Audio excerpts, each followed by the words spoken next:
Hey guys, what's up? It's Ripe again, back with more Just No HOA stories. In today's video, an evil HOA tries to steal over 2,000 acres of farmland from a farmer, but he gets epic revenge. Let's dive right into the story. One of the greatest identifiers of our family is the 2,000-acre ancestral farmland that gets passed down from generation to generation.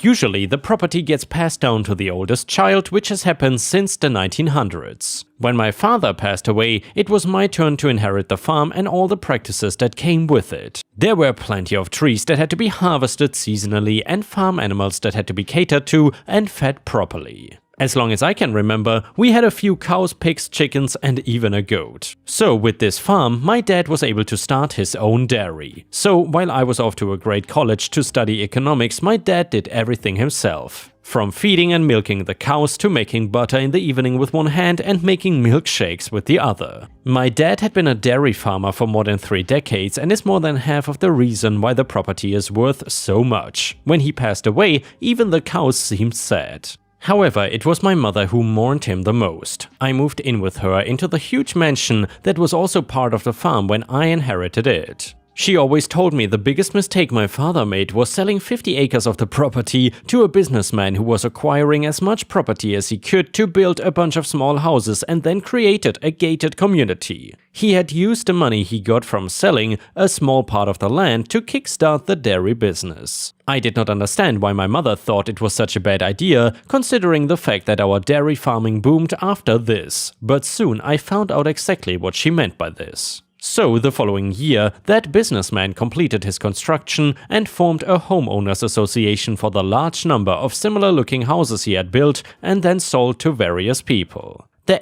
HOA was filled with incredibly greedy people who made up a set of bizarre rules just to extract fines from the residents whenever they did not abide by the rules. Most residents were unaware of the rules and many became the victims of constant fines they could not afford to pay because they were just barely surviving from the previous year. While the HOA's rules and the greedy leadership were all designed to line their pockets, residents never understood, but instead the HOA was raking in $30,000 a month. All residents who tried to fight the rules and leadership were ignored and even had their HOA fines increased. It was hard enough to turn a blind eye to this, but it got much harder when the HOA sent me a fine notice too. At first I assumed they had sent it accidentally, but when I opened it, the notice claimed that farm animals were not allowed in this area. I was baffled. My property was not even part of the HOA and they had no right to impose their rules on me. The farm has been here far longer than they have, so there was no way they could be claiming that my animals were illegal. Anyway, the following day, I meant to send the letter back to where it came from, but I was surprised to find that my letterbox was filled with notices. The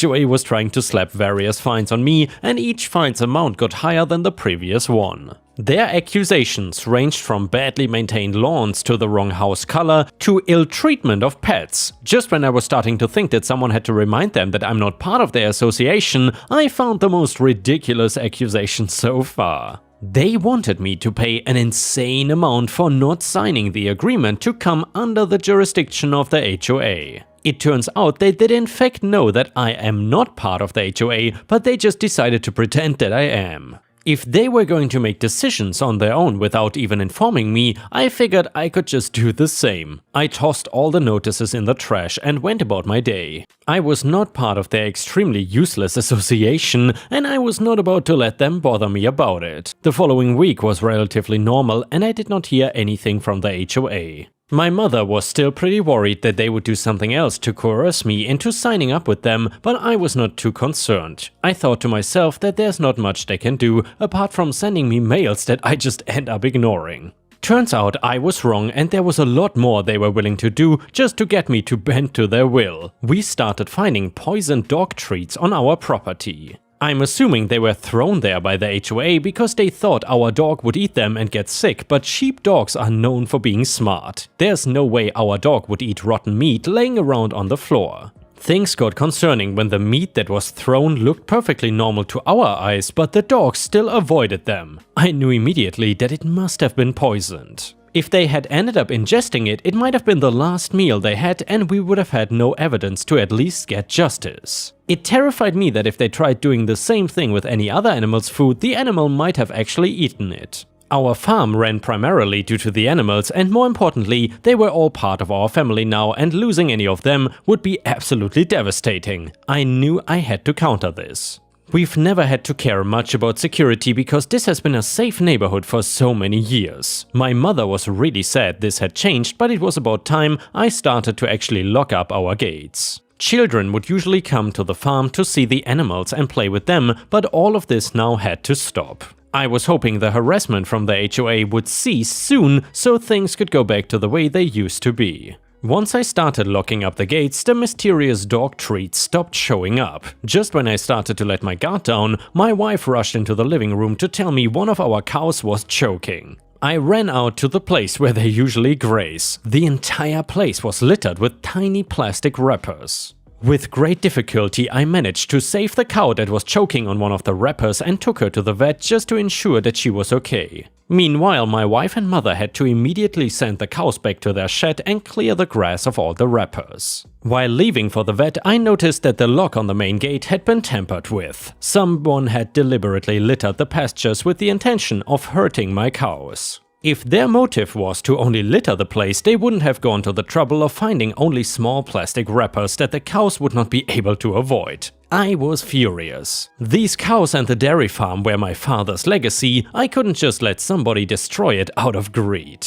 My wife told me I should go to the police, but we had no proof about who actually did this. My mother was convinced it was the HOA, and I had a hunch that she was right. When I was trying to plan out my next course of action, I heard the doorbell. I gritted my teeth when I saw the secretary of the HOA at the door. He did not even try to hide the fact that he was here to threaten my farm. He told me that the fines have added up to half the value of the property, so I should just give that to the HOA as compensation. He added that plastic wrappers will be the least of my concerns if I don't agree by the next week, and left. I stood by the door speechless as I watched him walk away. I could not believe that I said nothing despite the boiling rage inside of me. My wife and mother convinced me that the best course of action now was to go to the police. I knew I had no other option at the moment, so I agreed. The farm has been here for over a century, so I assumed the cops would take me seriously when I informed them of what had happened. I was shocked when they did absolutely nothing. They did not even bother taking it down as a complaint and just asked me to stop wasting their time over cows and plastic. The cows were so much more than just animals on the farm to me. I tried explaining that to them, but I was just asked to leave. On the way back, I received a text that said, "Don't bother going to the cops, they are mine too."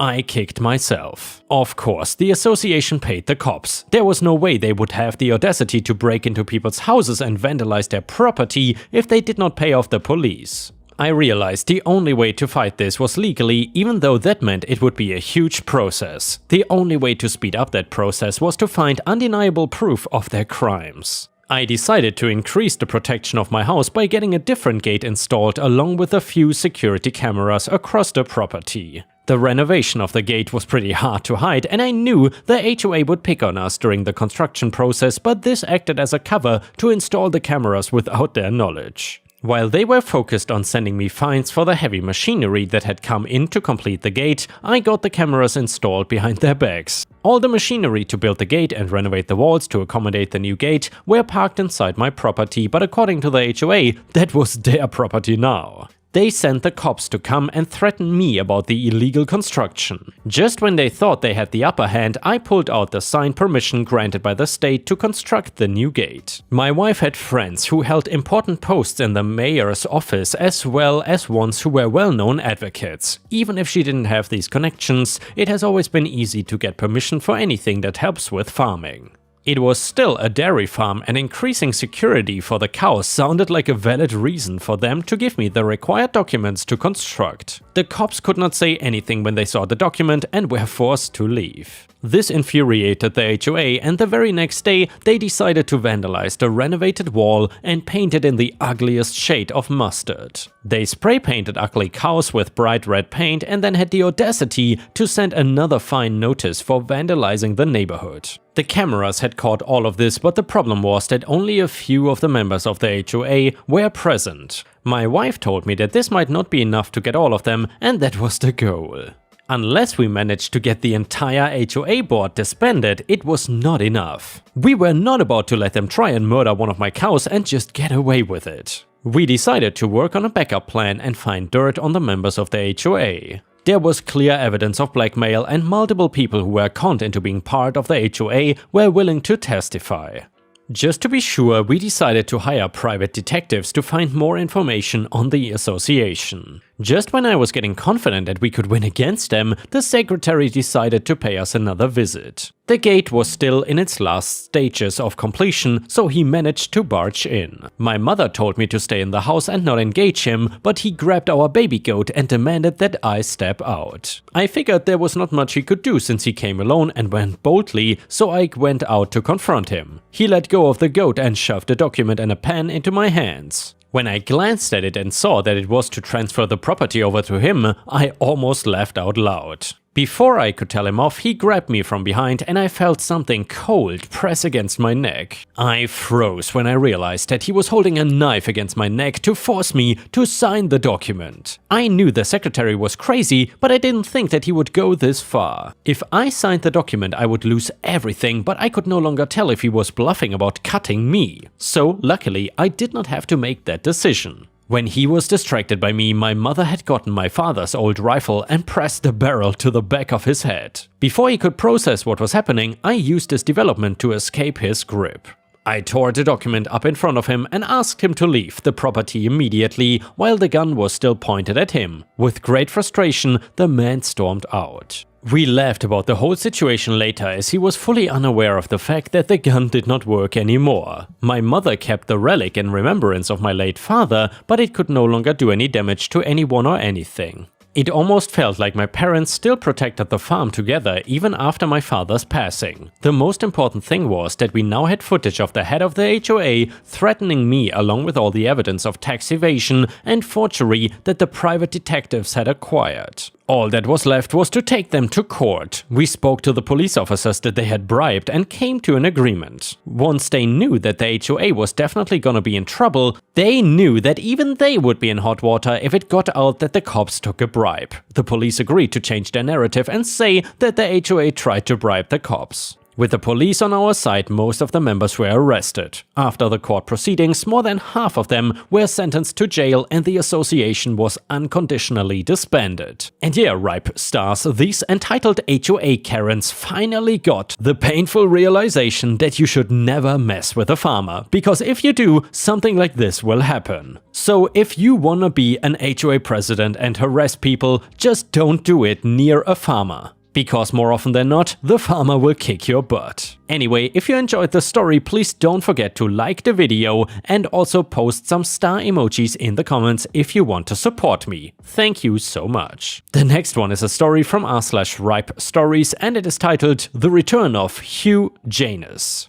Posted by user Doggy Taco. A while back I posted a story of a time I gave a scammer a huge dose of karma, which was when I worked at a restaurant called 5 Dudes. In the post I explained only one of the scams these guys would try. It was a story that went down in that store's legend, but as fate would have it, it would not be the last. Yesterday I was shopping around for an anniversary gift for my wife. My brother-in-law is in the military and I asked him to do me a favor and take me on base so we could look around the NEX, the Naval Exchange, and see if I could get a better deal. And well, after some looking around we didn't find what I was looking for, but I decided since he did me a solid by bringing me, I was gonna at least buy the man some food. So we stopped by the food court and he decided on 5 Dudes. I didn't expect to see anyone I knew since it was so long ago, but lo and behold, I see a similar face. He was a simple red shirt, yes that's a Star Trek reference, but we actually called them that back when I was a manager. Red shirts are basically the ones at the bottom of the totem pole. It would seem that he decided to stick around and had now become a shift manager like I was back in the day. We recognized each other immediately and got to talking. The store was slow, so we had a good long conversation. He even took his lunch with us and he hooked us up with some free fries and shakes. Eventually the phone rings and I see one of the red shirts pick up and give the normal greeting. She looks a bit confused and comes up to our table with the phone.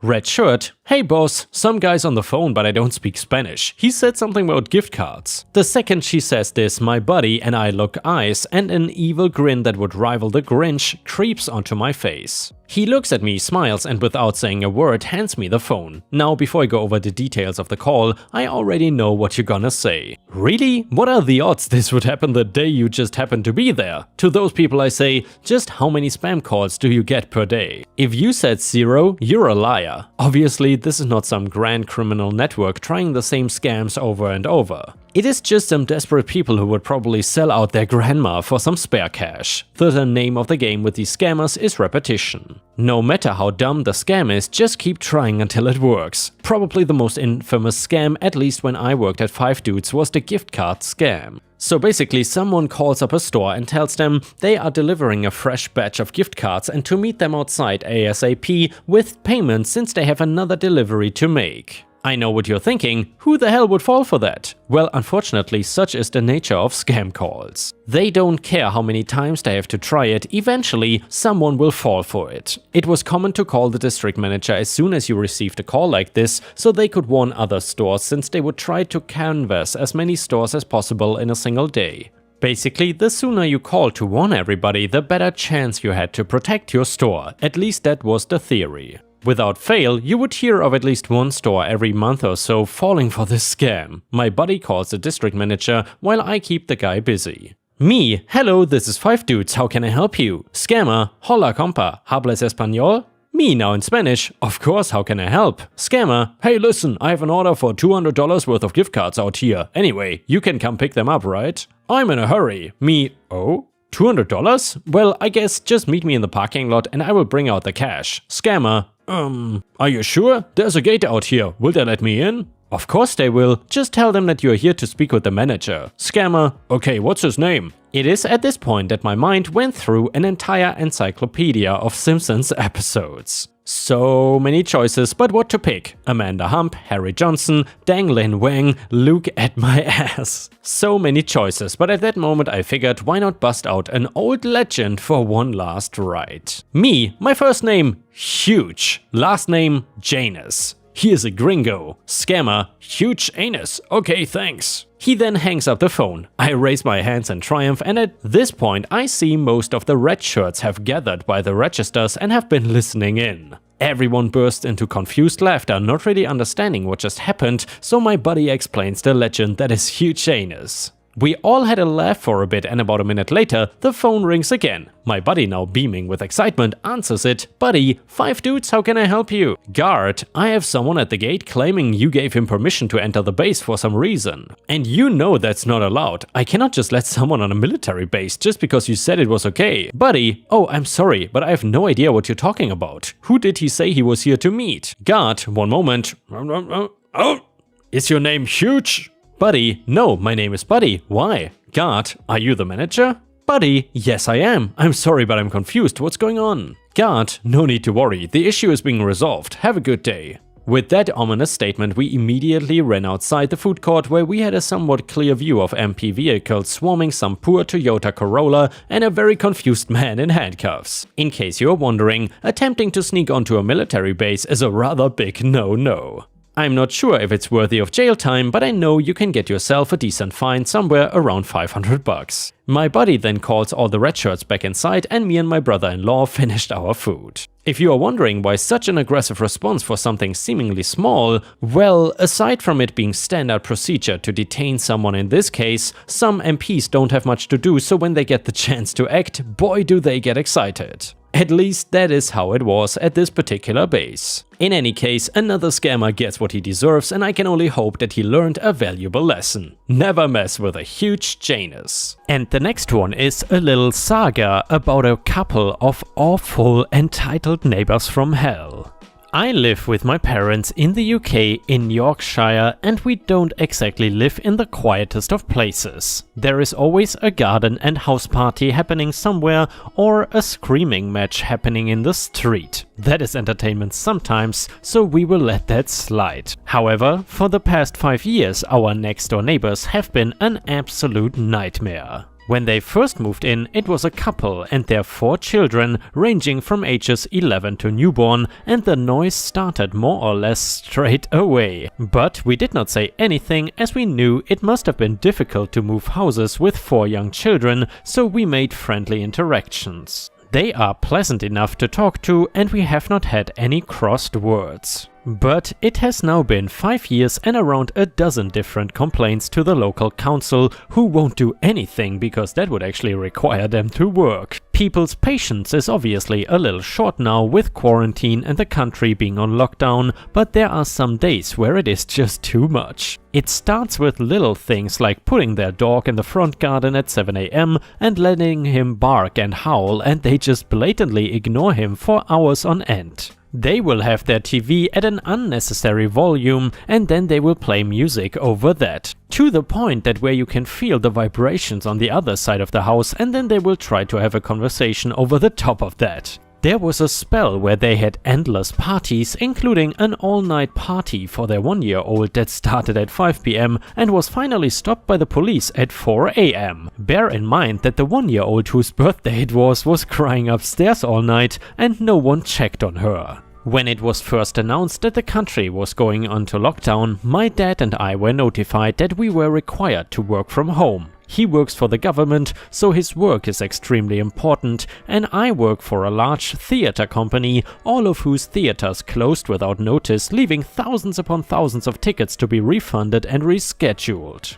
As well as this, I was studying to complete my master degree and had 3 exams, a 25,000 word thesis and a couple of essays to complete from home with no support to resources, as well as working my job too. Also, I'm the only person in my house who was not on the vulnerable list for the virus. Between the 2 of them, my parents have diabetes, autoimmune issues, motor neuron problems, and are on a number of controlled drugs, some of which were fatally affected by the virus. This meant that I was responsible for getting the necessary shopping for my household, my elderly grandparents, and my vulnerable and newly pregnant sibling. So it goes without saying that I was all of a sudden incredibly stressed and overwhelmed. We had spoken to the neighbors just after the lockdown announcement and told them that we obviously don't mind them playing music or watching TV, but if they could just keep it at a reasonable level during the day. Both of our work hours were 8 AM until 5 PM,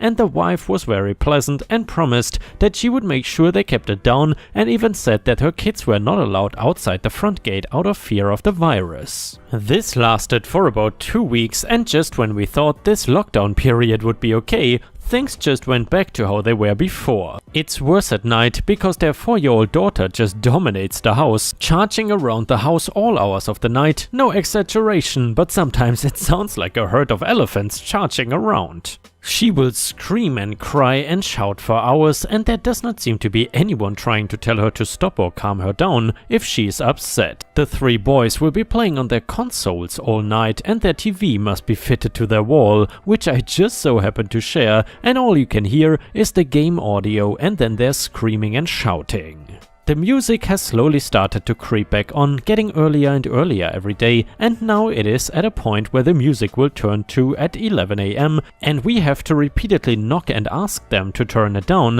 which they will for about an hour, and then it will slowly increase in volume again. I have lost count of the number of times I've had to terminate a phone call with a customer because I cannot actually hear what they are saying. I've been in the middle of Zoom meetings with my managers, and they have had to ask me if I can move to a different room because they can hear the music, and on one occasion my webcam was actually vibrating along with the music. They constantly break the lockdown restrictions and go and visit their family and leave the house for half the day, while leaving their music on loud, and the oldest son will have his girlfriend, her toddler son, and his 3 or 4 other friends over at night, and they'll be going in and out of other people's houses without much care. The most annoying thing about that is that his girlfriend is a nurse at the local A&E, so she is exposed to the virus all day, and they just don't seem to think that could be dangerous to her child or our neighbor's kids. They now have a newborn who was born 2 months prematurely, so has a lot of health complications. There have been times where we have been tempted to play them at their own game and put music on or have the TV loud,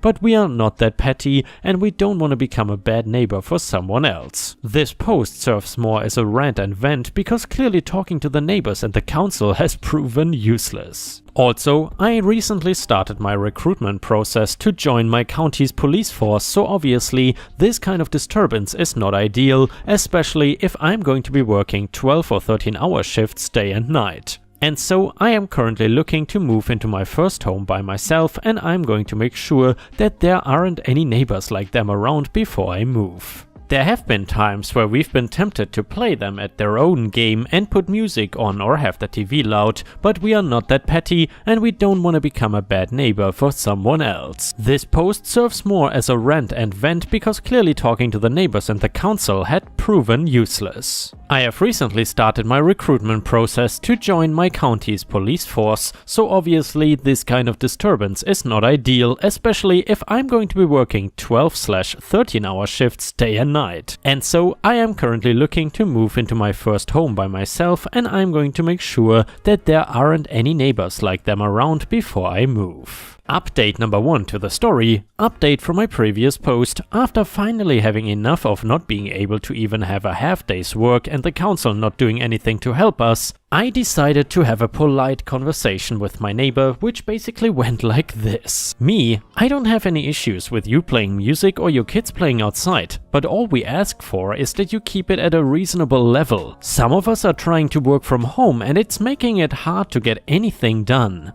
Neighbor, well, I don't have a job, so I don't need to work from home. Me, but I do. Neighbor, and I don't. Me, just because you don't have to work from home does not mean that others aren't. Neighbor, no, I get that, but I don't have to work from home, so... Me, as the neighbor slowly closes the door in my face, I literally don't know what to say to that. As soon as I set foot back inside my front door, the kids were outside playing football and screaming, and the music went on full blast. We've gotten the community police involved about the lockdown breaches, but they don't seem interested either. Update 2 to the story. This is the third update to my ongoing issues with my inconsiderate neighbors. So yesterday I had an incredibly important job interview. It was my final interview with my local police branch, and if I passed this interview, then the past 6 months of training and tests would have been worth it, and I would be a full-time police officer. My interview was 3 hours long, and I had a time slot for 10 AM to 1 PM. I had deliberately picked this time slot as I thought an earlier one would mean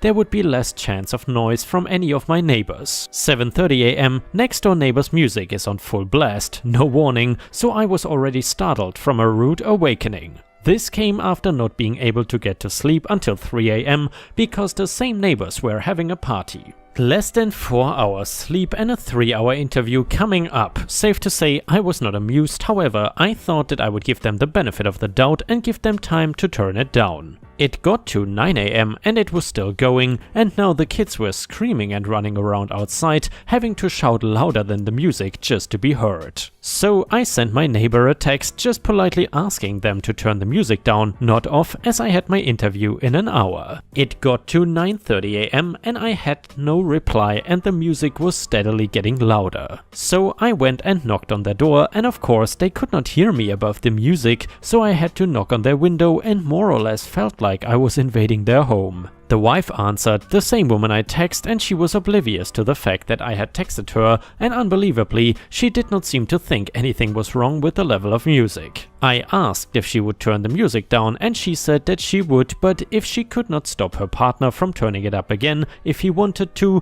they were having another party as it was their son's A-level results day and he had done well. I told her that as nice as that was, I had an important interview that I could not rearrange and could not afford to not get. Her response was a shrug, and she said she would turn it down a bit. Thanking her, I went back home and immediately noticed that the music had turned, so I was a bit happier. I set up in my kitchen and makeshift office and sat down to wait 15 minutes until my interview started. I could still hear the music and the screaming, but it was enough that I could drown it out. The interview was going well until about 10:30. And I think you can guess what happened. Music whacked back up to full volume, even louder than before. All of the neighbors' doors and windows are opened, the kids are screaming louder than ever, and everyone is now standing outside in the garden and talking loudly right by my kitchen window. I tried not to let it get to me, but when I saw one of the guys doing it to interview look confused and distracted, I know that they could hear it too. I immediately apologized and explained what had happened and said that I could move to another room and carry on. So I had to move from a proper office setup to my small and partially decorated dark living room. The interview went ahead, but I could not focus properly, as all I could feel was their music thumping and I was now getting migraine. I had to ask them to repeat questions numerous times and I just could not drown out the music and the screaming. The interview finished at 1 PM and at 1:15 PM it suddenly went silent from next door. The whole family and their friends, there was about 20 people there altogether, left the house at the same time. They 100% did it on purpose, and I just found out this morning that I did not pass the final interview and I have to wait 6 months before I can apply for the police again. And to run more salt into the wound, I have to do all of the tests and interviews that I had already passed all over again. I have appealed the decision and have further explained the circumstances, so hopefully they are lenient. I'm planning on confronting my neighbors today after I have calmed down, so there should be an update on how that goes. Update 3. This is a pretty short but progressive update. I appealed the decision the police made regarding my interview, and that is still in consideration. I also confronted the wife about what happened that day, and she played ignorance. She claimed that she did not realize I had an interview even though I texted her and knocked on her door and spoke to her. She even tried to claim that I was the one playing my music loudly. As someone who gets chronic migraines about twice a day, that is near enough impossible. Also, the council have been in touch and have asked me to keep a diary of every time my neighbors are disruptive or a nuisance. It has been a week and I've already filled one side of the sheet. I'm currently sitting in my car typing this as I've had to get out of the house for a bit. At 9 this morning, the eldest son set up his DJ decks in the front garden under a cover as there is a torrential downpour currently, and he started playing music at a reasonable level while working on the garden. A bit strange saying as it has rained for the past 15 hours, and then at 10:30 about a dozen of his friends came over with multiple crates of beer and a mini barbecue. From then until now, 16:30, they've been blasting their horrendous MC music and drinking heavily. Some of them barely look 16, never mind 18. Last night they had a party for their baby's first birthday, and this consisted of about 20 adults all drinking and shouting in the garden until 2 in the morning while the kids ran outside my house. They climbed over their own fence and into my garden to play tag. Today, my dad has had to take a risk and drive into his office for his important meetings today, as he can't hear anything over the phone. Obviously, during a pandemic and when living with someone who is high risk as well as having a sister who is 33 weeks pregnant, the last thing he should be doing is going into the office when they have all been told to work from home. I have to continue recording their noises for another week and send it back to the council, and hopefully they will eventually do something about it. I'm hoping that things will be better from next week as the schools are reopening fully again, so hopefully things might quiet down a bit. Final update, it is now 2022 and I can happily say the awful neighbors finally got evicted. Years of audio and video evidence collected by me and other neighbors finally led to them getting evicted, and everyone in the neighborhood is happy about it. And with this, we have reached the end of the video. However, if you cannot get enough of my content, please check out my endless playlist, where you can find thousands of hours of content. In addition, please don't forget to subscribe to my channel to not miss any of my daily uploads. Thank you so much in advance, and I hope to see you again tomorrow.